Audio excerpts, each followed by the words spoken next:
The streets look a little splashy right there. Worth noting, it'll be crunchy and slick underfoot, too, until you can get out there. Indianapolis's weather service and the National Weather Service tweeted in all caps, "Take it slow." Sound advice on a morning like this. Yeah, I mean, those sidewalks. You need those snow boots this morning, don't you? Katie Wisely picks up the team coverage now. Katie, you've been a passenger there, Mobile News Tracker, for a few hours now. So where are you now, and how are things shaping up out there?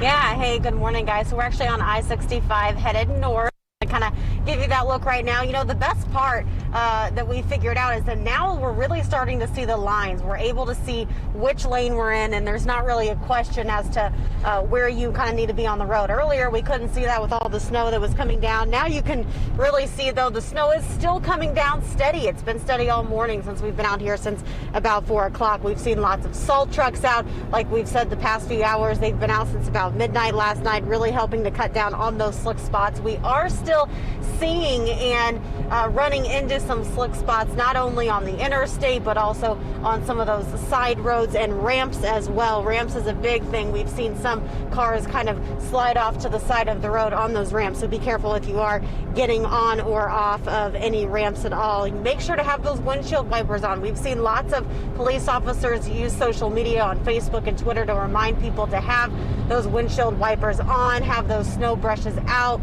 Allow your car to heat up to make sure all that snow is off before you get on and go on your morning commute. Also, a good reminder to have that snow brush. Like I said, you know, that's an important thing to have as well. We have noticed that parking lots and side streets are a little bit not as clear as maybe the interstate, so we do want to people of that as well. But for now, we're going to send it back into the studio to Stephanie, who's going to give us a look at traffic. All right, thank you, Katie. We do notice also that the shoulder is blocked off as well in terms of just how much snow you guys are seeing there. So keep that in mind if you do have any issues to take it slow if you're exiting off the interstate there. We do have a crash here, though, on the city's west side, I-465 center lane blocked. We do have lights there to kind of block that center lane.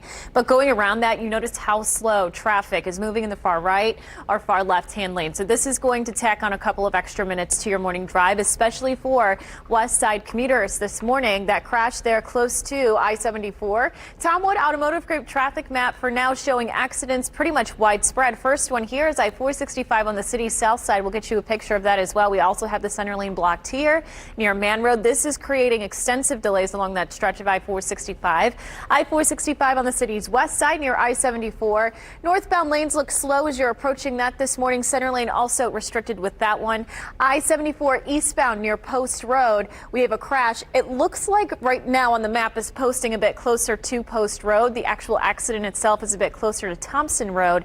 And then downtown, we had an earlier crash along Binford Boulevard, close to 56th Street. Looks like they've cleaned that up, but folks around that are moving at a slower pace. I-74 at Thompson Road, south and east of Indianapolis. You can see the flashing lights back at the top of your screen. It looks like traffic flow around that is okay, but it is very slow moving south and east of Indianapolis. Likewise on the northwest side as well, we have a few delays here, some sluggish traffic along portions of 65. So if you're coming in from 65 from Zionsville, Whitestown to Indy, you're at a 22-minute drive, slightly delayed for Zionsville commuters. If you're utilizing Main Street to 62nd Street, you have a 15-minute drive, and then a slow go for Michigan Road commuters. Coming in from Zionsville to 65, you're just over a 25-minute morning drive.